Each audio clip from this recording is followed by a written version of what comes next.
Oh, hey there. Fuck! Okay. Do you want to know if the friends that you have are actually true friends? Well, I saw this video pop up on my YouTube and I was like, well shit, I want to know that. So that's what we're going to be checking out today. Strap in, Jordan Peterson's got it for us. Jordan Peterson is going to let us know if our friends are actually true friends. You ready? Don't believe the lies, deceit. I can be. Oh, I'm not kidding. I slept wrong last night, woke up, and I could barely move my fucking arm, dude. Y'all ever have that? It's like a pinched nerve or something. Oh, y'all aren't here to hear me bitch about my body. Because nowadays I wake up and I'm in pain. Because that's what happens when you're 28. How to know your true friends. Let's go. Well, let's talk about friendships for a minute. Here's how you know if someone's your friend. A, you can tell them bad news and they'll listen. They won't tell you why, you're stupid and why that bad thing happened to you and how something worse happened to them once and, derail the whole conversation. You can actually tell them bad news and they'll listen. So that's a good thing. And then this is a weirder thing. You can tell them good news and they'll help you celebrate.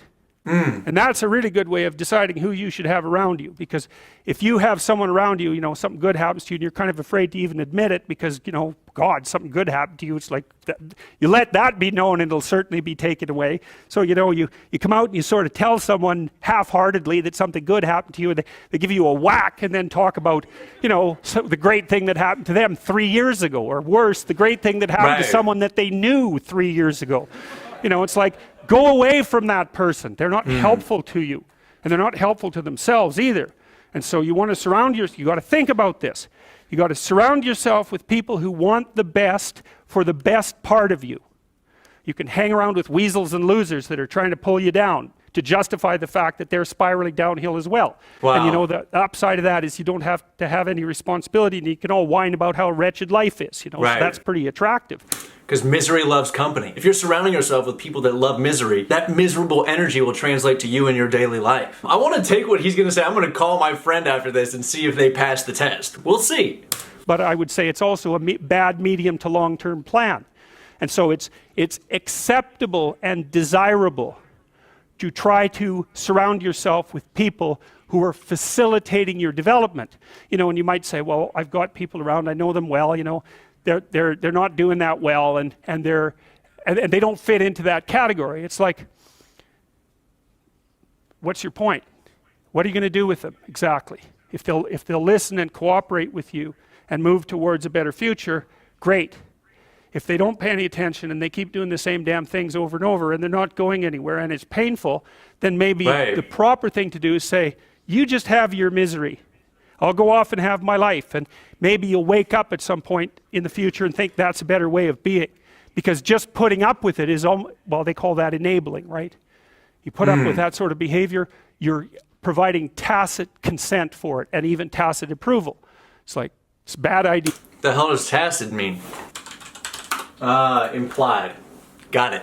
Implied consent. From my perspective, I've had not only friends, but family members where they are so negative to the point where I literally have to just put that book on a shelf, be like, yo, I'm gonna put this here and we'll revisit this relationship another time. But right now there's too much negativity. You are weighing me down and I gotta get away from it. And it hurts and it stings whenever you have that type of sensation with a family member. But at the end of the day, it is what it is. It was an unbelievable freeing feeling. And although that relationship may dwindle, it's like it's better for you in the end run, because a lot of times those people don't come out of that funk. Now, people can change, right? I've experienced both ways where I've kind of put someone on the shelf and then over time they've gotten much better and we've rekindled that relationship and it's been night and day difference. But a lot of times I want to say, I guess it's just the skeptic in me that says a lot of people don't change. But just because that's the truth for the majority of people that I've come in contact with, I'm not going to say that that's the truth for every single person out there, right? It's a bad idea. You have, I would say, both the right and the responsibility to surround yourself with people who are good for the best part of you. Wow. Now, the way that friends have gone in my life is I've never been the type of person that has a shit ton of friends, right? Throughout my life, whether that's been elementary school, middle school, high school, college, even law school. Law school, I had 2 friends. I had a lot of people that were acquaintances and people that I'd say what's up to, people that I'd chop it up with, but I really only had 2 friends. If I had a flat tire at 2 a.m., I would only call 1 of 2 people in law school. Same right now. Right now in my life, I think I have 4 friends, 4 or 5 friends. The saying, right, you'd rather have 4 quarters than 100 pennies. You know what I'm saying? So, I'm gonna call one of my best friends in the entire world. I'm gonna give him a good piece of news and a bad piece of news. We're gonna see how he responds. He should be celebrating the good news with me, and he should not be telling me, if I give him bad news, he should not say, well, guess what happened to me? Or guess what happened to my aunt's 3rd cousin's dog the other day? What should the bad piece of news be? Let's say, I'm gonna tell him I got in a fender bender, and it was completely my fault. And I'm gonna see what he says. And then I'm gonna say also, I had the most amount of views on my movie channel that I've ever had. I've made the most amount of money from a video. We're gonna see if he celebrates with me, or we're gonna see if he drags me down. His name is Kobe, but in my phone his name is Tente Sean.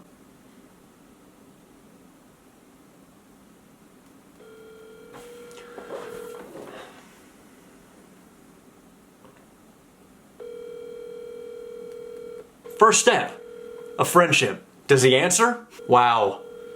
Wow. Call has been forwarded to an automatic voice message system. You failed the friendship test. You've absolutely fucking failed the friendship test. We're gonna call an audible and call one of my other best friends. Now, I'm gonna have to do a good job of acting because I wouldn't normally call someone for something like this, but I'm nervous kinda.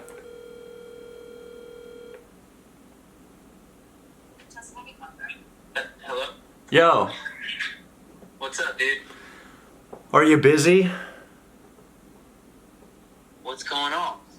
Dude, I just What can I do you for? I just fucking got in a goddamn wreck and it was all my fault, dude. You got into a wreck? Are you okay? Yeah, man, it was all my fucking fault, bro. What happened? Oh my god, dude, just going down the street and blasting out some metal and blazed through the stop sign and fucking smack dab central. Oh no. Is the other person okay? Yeah, they're good. I just dude. called because I wanted to give some bad news and just say, what the fuck?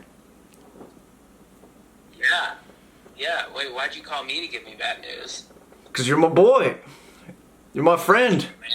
Man, I appreciate you delivering the bad news to me. I'm sorry you're going through that. It's your Benz too, right? Yep. I'm so sorry, bro. What are you gonna? What's the next move? Did you already do like the preliminary stuff that you know to do? Yeah. But silver lining is today I got like the most amount of money that I've ever gotten from a movie reaction. So Really? That's sick. Yeah, that's awesome, man. That's awesome. Did the other person? Are they gonna sue you or anything? Nah, I don't think so. Okay. Yeah. Just gonna be more of an insurance type deal for now. Yeah.